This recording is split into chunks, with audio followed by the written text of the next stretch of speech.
Hey, what's up, Burned In Teachers? Welcome to episode 156 of the Burned In Teacher podcast. Today, I'm going to be talking about why I'm deciding not to struggle in silence. That is typically where I go. I have a habit of this.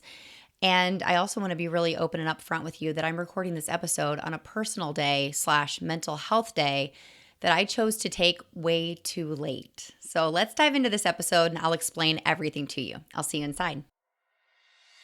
Hey there, I'm Amber Harper, former burned out teacher turned teacher burnout coach, dedicated to helping other teachers like you to grow through your burnout and take your next best steps toward what you want from your career in education and in life.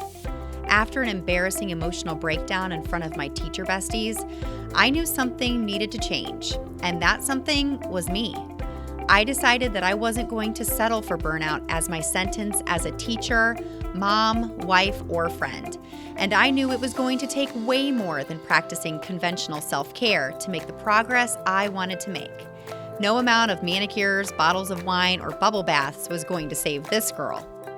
Fast forward to a few years later, and I've used everything I've learned about teacher burnout and personal development to write a book, build a course, and lead a community of burned-in teachers who refuse to settle for a life of burnout as their forever reality. I've used my burnout as an opportunity to become an active participant in my life, in the classroom and here on the mic, using all that I've learned to teach kids and serve teachers, and you can do the same. The Burned In Teacher podcast is one part burnout and all other parts action, inspiration, and support to help you grow through your burnout and live a happier, more fulfilled career and life. So take a deep breath, my friend, because you're about to take your next best step to becoming a burned in teacher. Let's dive in. All right, welcome inside of episode 156, and I am going to dive right in. I do want to let you know, too, that this episode is going to be delivered to you in 3 different pieces. First of all, I'm going to explain just a little bit about what's been going on in my personal life and my professional life inside of my kindergarten classroom, and then I'm going to share with you the audio from my Facebook Live that I did inside of the Burned In Teacher podcast Facebook community. And I do that because I didn't even come close to expecting the responses that I've gotten from people who watched it or who saw me on Instagram this past Wednesday when I really came clean about how much I've been struggling, both personally and professionally, and how those two struggles kind of came together in a writing data meeting that I had on Wednesday. And although it may seem really insignificant, I think it's actually very significant. The more that I've thought about it, the more that I've read your DMs and your emails and your comments on my Facebook Live. And that's why I decided to turn this into a podcast episode. And then after I play that audio for you, we're going to come back together and kind of summarize it, because I want to pull all of these pieces together and explain to you what I've learned from this. It's taken me days to process what's been happening over the last few weeks, and that has come from me coming clean, being honest, having conversations outside of my typical circle. And it's shown me a lot. It's shown me a lot about the people that are out there listening. It's shown a lot about the community that I created. It's showing me a lot about the importance of opening up and not struggling in silence. So I do want to also recognize that you may have noticed that a week before this episode aired, that there was not a Burned In Teacher podcast episode. So one thing that I have decided through these challenges and through the anxiety that I've been feeling is that I need to show myself some grace. And I know last year, if you've been around here for a few years, you may have noticed that or remember that last year during the school year, I only did 2 podcast episodes a week. I really was quite literally surviving burned in teacher alongside of working again full-time in my classroom. And at that time, the best that I could do was 2 episodes a month. And that worked fine. However, I was determined to going back to 4 episodes or 5 episodes a month, however many weeks there were. I was really determined to going back to an episode a week. And I'm going to still do that. But I do want to let you know that I am going to build in a buffer week for myself and my team every 6 weeks. We are going to take a week off from delivering a podcast episode. For those of you that are on my email list, you will still get a weekly email with some encouragement, some links, some things that I'm going to share with you, some ideas of ways that you can also plan for a buffer week. And so hopefully you enjoyed that email last week that we sent to you, and you found some value in taking a week off. Because, although it will be a week off for us, it's also a chance for the Burn In Teacher team to kind of catch up, kind of recalibrate, and refocus our energy so that we're ready for the upcoming 6 weeks of podcast episodes, emails, Instagram posts, Reels, TikToks, all of the things that we're doing. TPT, we're creating amazing TPT resources. If you haven't hopped over to my store, we are adding new products every single month, at least 2 a month. So, and all of these are really reflective of the process, the Burn In Teacher process. They're great companions to hacking teacher burnout. They are resources that some of them are bonus resources inside of Burned In Teacher University, which, if it hasn't launched already, it is so close by the time this episode airs. It is so close to being ready for new students. And these resources and products are available for free to any Burned In Teacher members, which is also something that is really taking off. So there's just a lot going on, and I have to show myself and my team grace, because every single person that I work with on Team Burned In Teacher is either a full-time teacher as well, or a former teacher, or somebody who is doing a little bit of both. So I'm very intentional about the people that I work with, and I do want to respect their time and their energy, because when it comes down to it, we only have capacity for so much. And you're going to hear me talk about this in my Facebook Live. So I want to give you a little bit of background on where this episode is coming from, in terms of the time of year, where I am personally, professionally, that kind of stuff. So first of all, I want to let you know that I work in a very, very supportive environment. I have a great supportive principal, a dean of students, a wonderful counselor. I also work with a really positive and supportive instructional coach, and my teaching partner and instructional assistants are incredible to work with. I know how lucky I am. I do not take those things for granted, because that has not always been my experience. So I keep these luxuries at the forefront of my mind all the time, and when I do my gratitude practice. So these people often make it to my gratitude list. I'm so incredibly lucky to have them in my teaching life. So this week I had a writing data meeting, which is totally normal, and it went fine. But where things went south is when our principal asked, so what's making things the most difficult? This is where I really broke down and I started to cry. All right. I told her, and she is well aware that I have been experiencing very extreme behaviors in my classroom, and how I was feeling super defeated. Because they're so supportive, I have a text thread that's called classroom support, that if I send a text, it goes to all three of my principal, my dean of students, and the counselor. And most of the time, if they're not, helping another teacher with a different student or whatnot, they are right there in my classroom ready to help and support me and help and support the student as well. But where I've been really challenged is that I am trying all of the things that I've been learning in courses that I've paid for with my own money and that I've watched multiple times. I'm calm with my kids. I use calm down tables in our class. I teach them zones of regulation. I'm using that language with them. I'm helping them to learn coping skills. I take them on walks, and I talk to them and ask them, what we can do to work together. I'm helping them to understand that I'm on their team. It's not me against them. I'm here to help you.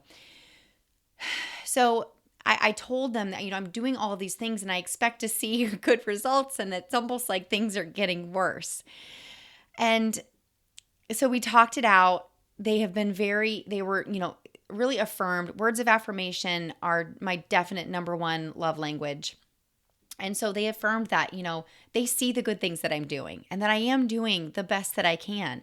And that sometimes it's not enough for certain students, that they just need more time.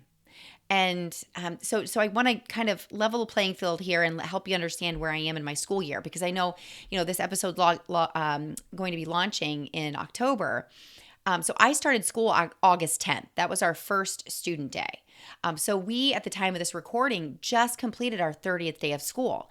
So a whole month of weekdays has gone by.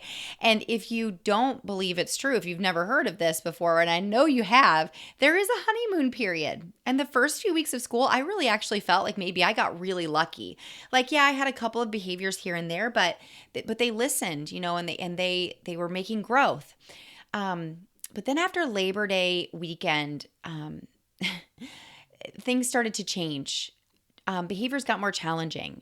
More patterns started to arise in some of my students. So I'm obviously not going to name names. I'm not going to give any specifics, but I will give you a vague description of what I'm dealing with in my classroom. I have students throwing themselves on the floor. They're inconsolable, screaming in my face, telling me to shut up, or screaming no at me. They're refusing to even move from one part of the room to the other, crawling under tables, flipping tables. Things get thrown at me and other students. The students are getting in each other's faces. They're saying mean things, being aggressive towards each other. I've had to evacuate my classroom for for several times.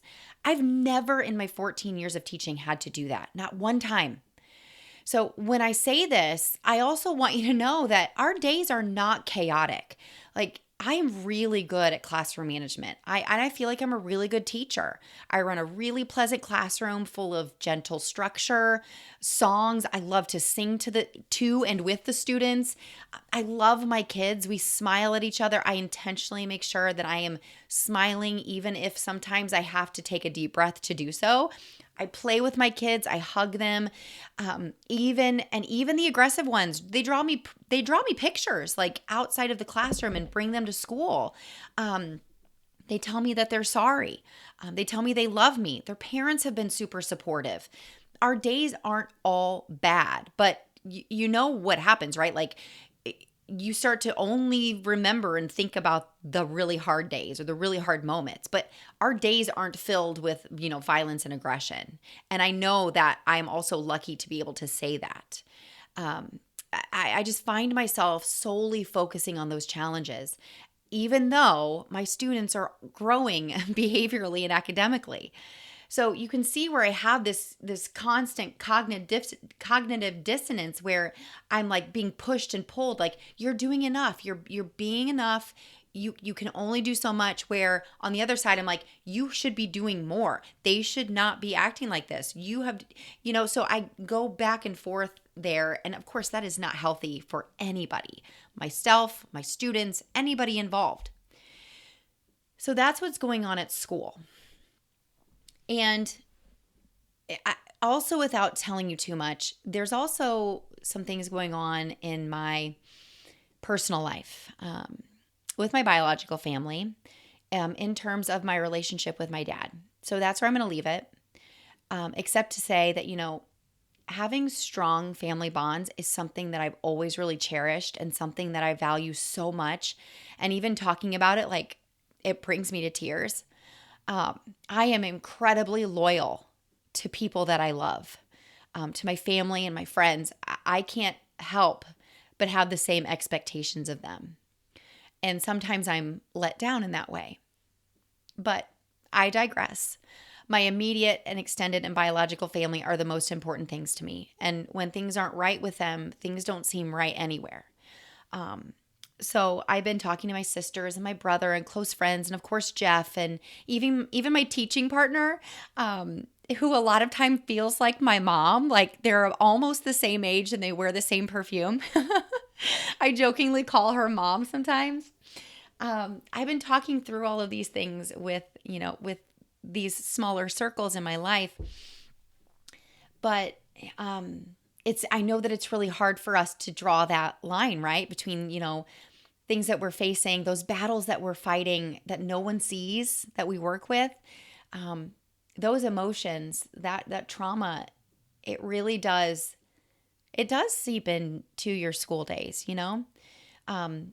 So last Wednesday on September 21st, I went into the Burned-In Teacher podcast Facebook community, and I just basically opened up about how much I've been struggling. And I just couldn't believe the outpouring of support that I've gotten from all of you. Maybe you were in that, you watched my live. But and here's why I fought against sharing so explicitly the challenges that I was having, okay? Like, it wasn't that I was afraid to show that my classroom isn't perfect. It wasn't that I was afraid of, letting my guard down in terms of, well, gosh, if I let them know that I'm struggling, then are they going to think that, burned in teacher is just this facade? Like, it wasn't that at all. What it really came down to was, I think, mostly like personal pride. Like, and I told this to my principal, like, it's really hard for me to text them and ask for help. But I make it look easy because I text them like sometimes 4 or 5 times a day because I don't know what to do. And I think that that's it right there. Like, I feel like I should be able to handle these things. I feel like I should know what to do. And I told Jeff this the other night too, that there have been so many moments this year that I'm like, I don't know what to do. Like, I'm speechless. I don't know what to do.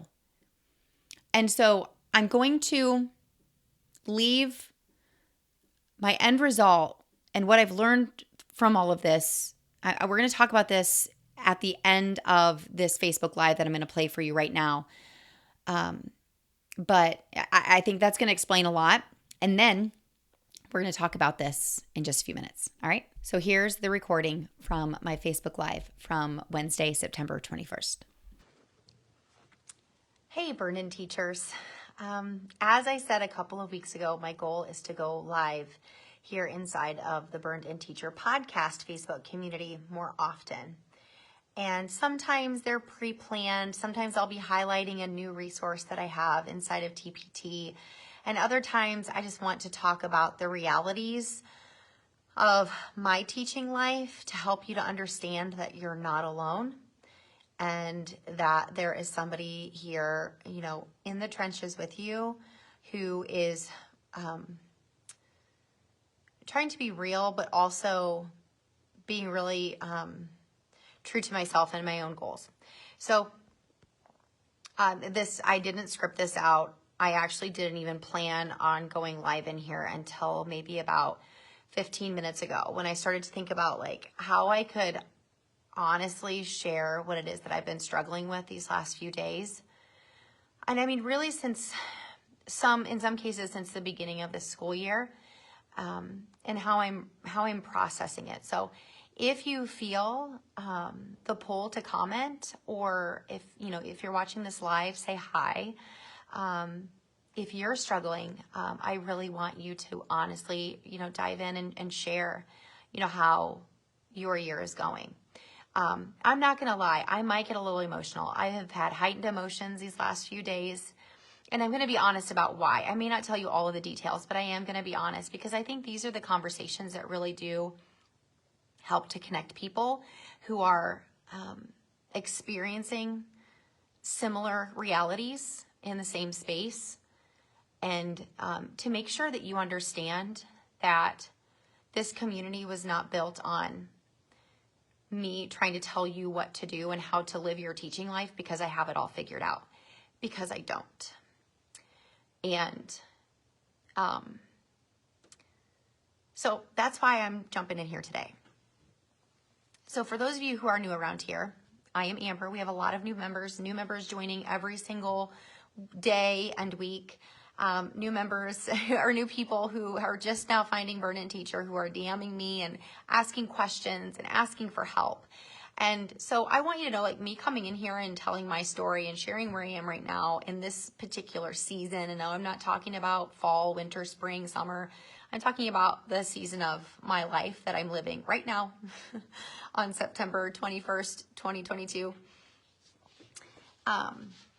that I'm just being real with you, and that I don't have it all figured out. And I did create Burn In Teacher to support teachers like me who did not want to settle for feeling the way that I have been feeling these last, the last couple weeks.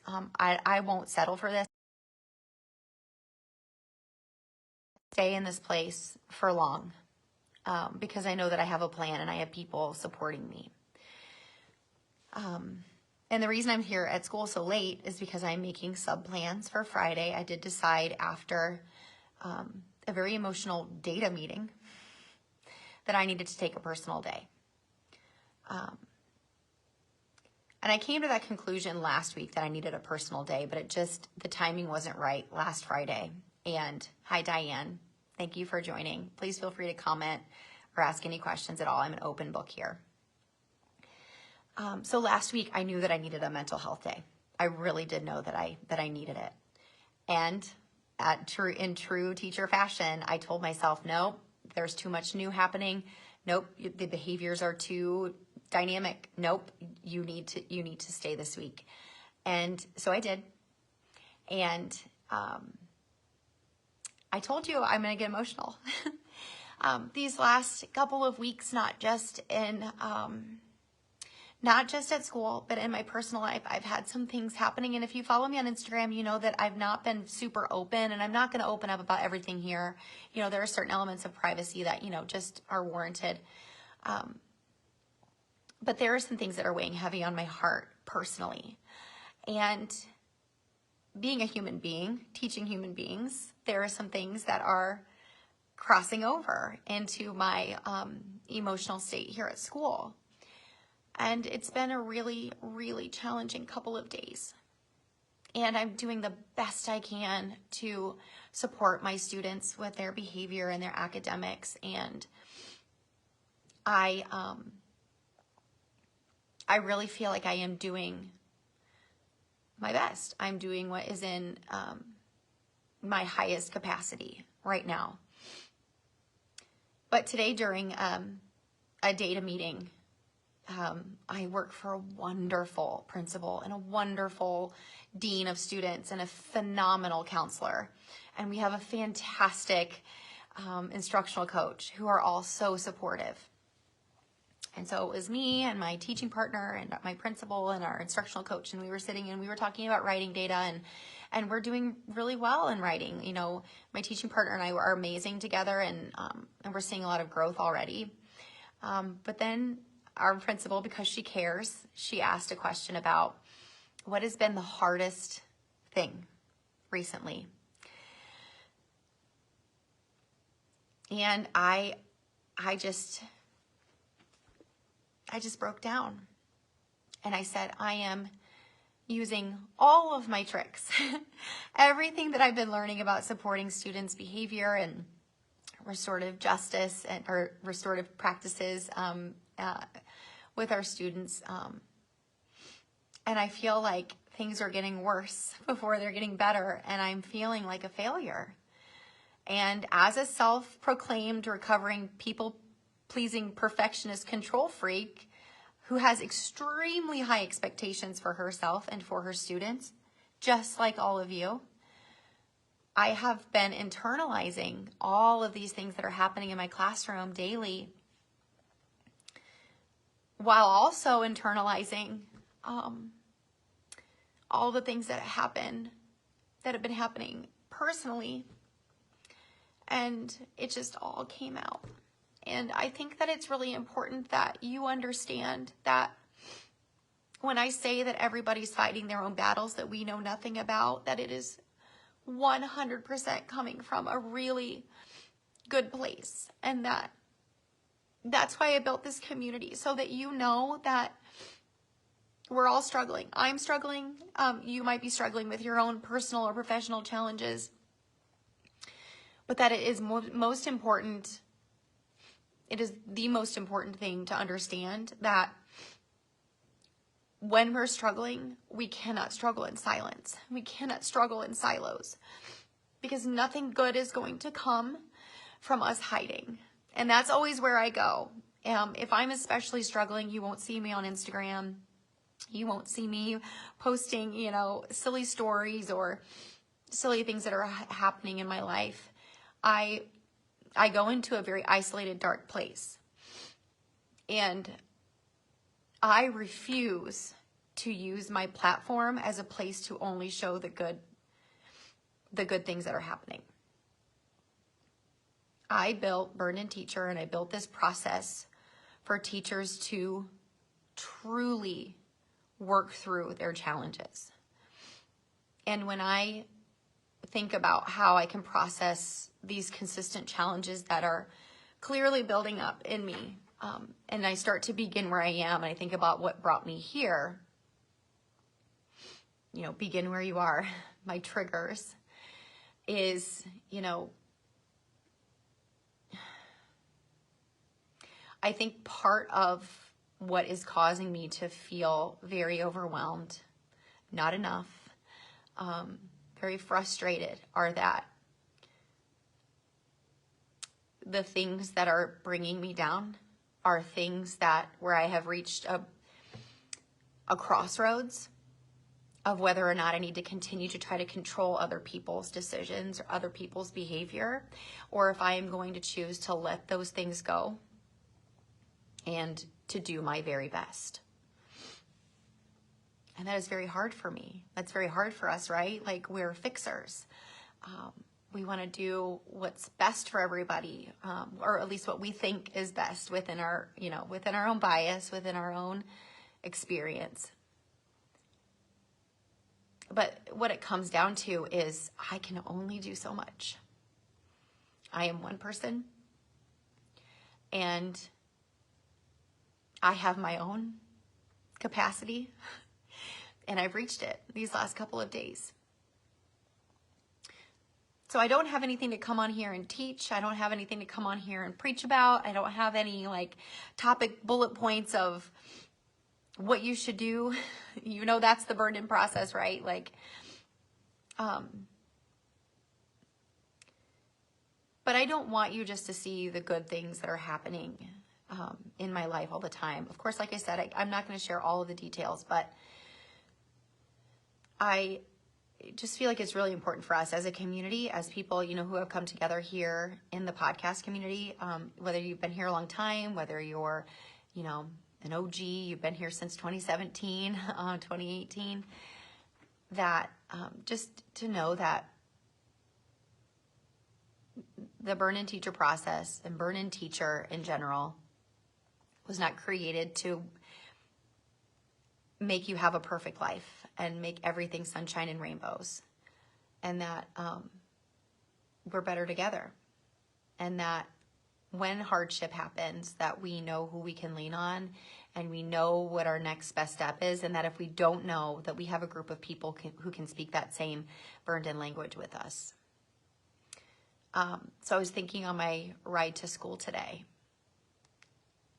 that I want to do this job for a really long time, at least for the next 5 to 7 years. I don't have any desire to leave the classroom. And I don't think I've ever said that before. I don't think I've ever had a teaching job where I have said, this is it for me for a while. I'm not moving the goalpost. I'm not trying to get out of here. I'm here. I'm here. This is what I want to do. And I actually consider that a win, especially with as hard as these last couple of weeks have been. And I think that is because I know where I stand. I know what my values are. I know what my goals are. And I feel really steadfast in those. But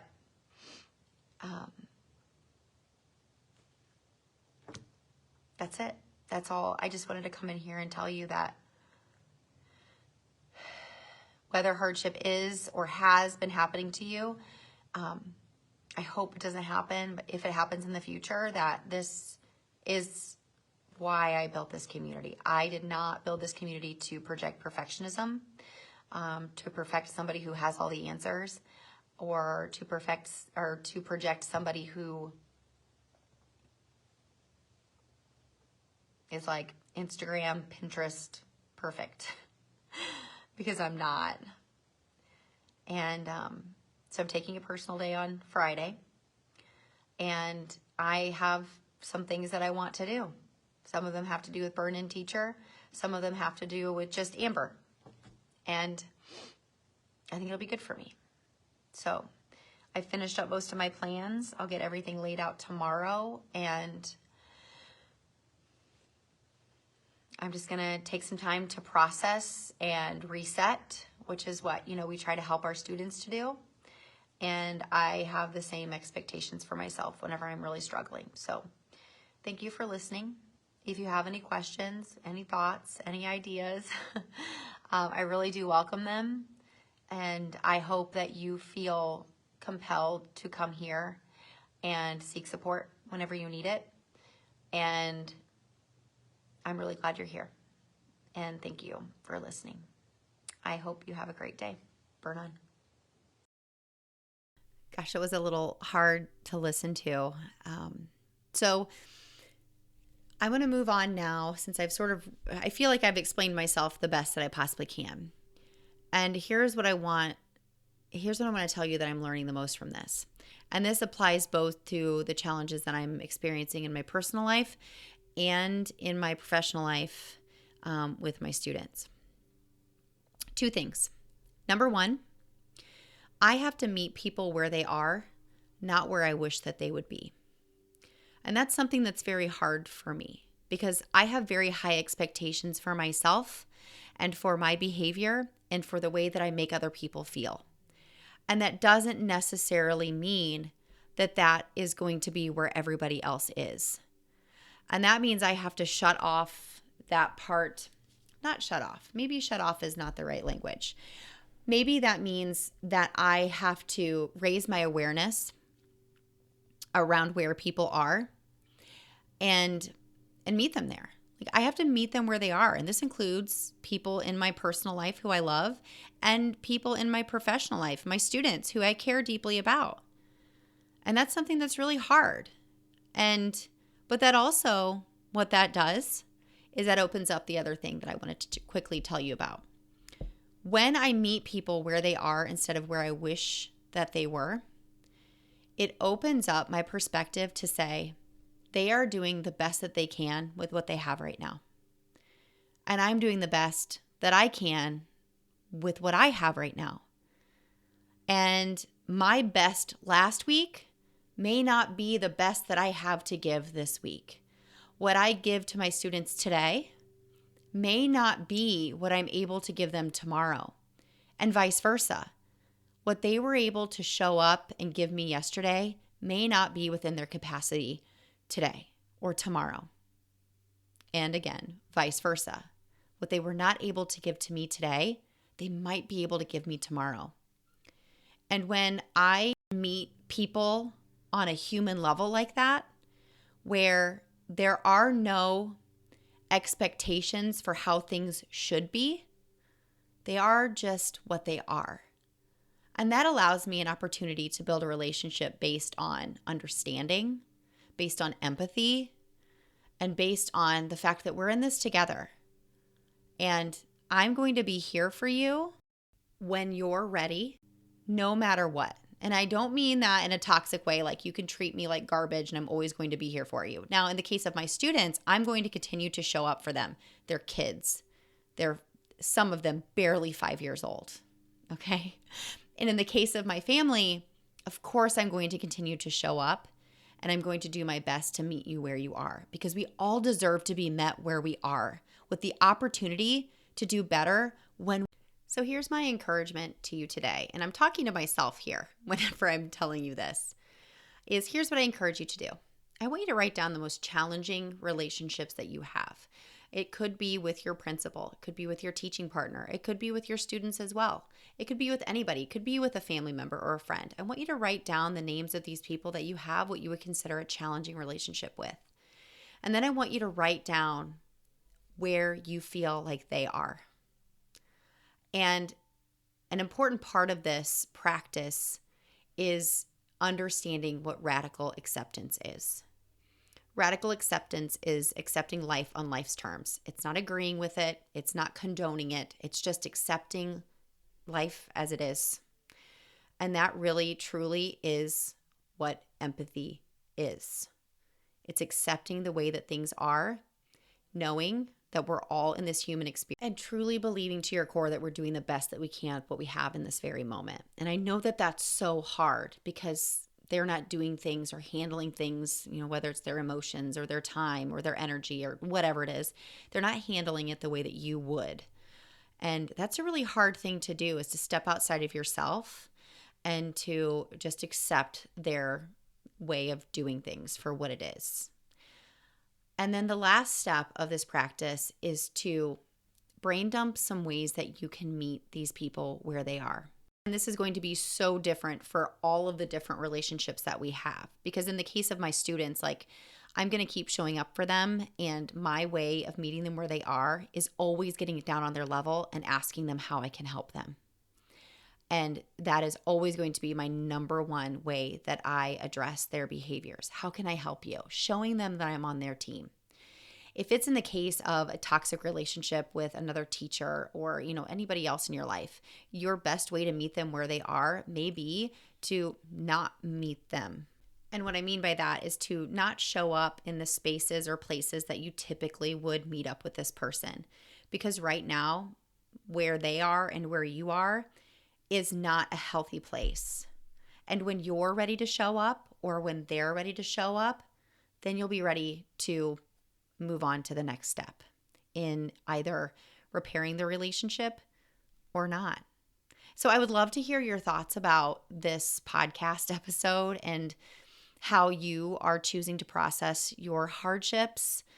And so please send me a DM at burnedinteacher on Instagram. Send me an email at support@burnedinteacher.com. Jump into the Burned In Teacher Podcast Facebook community and let's talk about this, because I am feeling so much better after opening up about my challenges.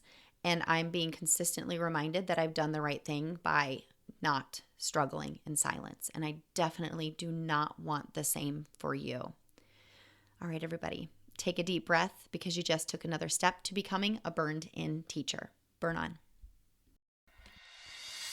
If you enjoyed today's podcast episode, you can head over to burnedinteacher.com, where you can access the entire vault of Burned In Teacher podcast episodes and more information about ways I want to help you go from burned out teacher to burned in human. If you enjoyed today's episode, I would be so grateful if you would head over to iTunes and leave a review and a rating about the Burned In Teacher podcast. Until next time, take a deep breath, because you just took another step to becoming a burned in teacher. Burn on.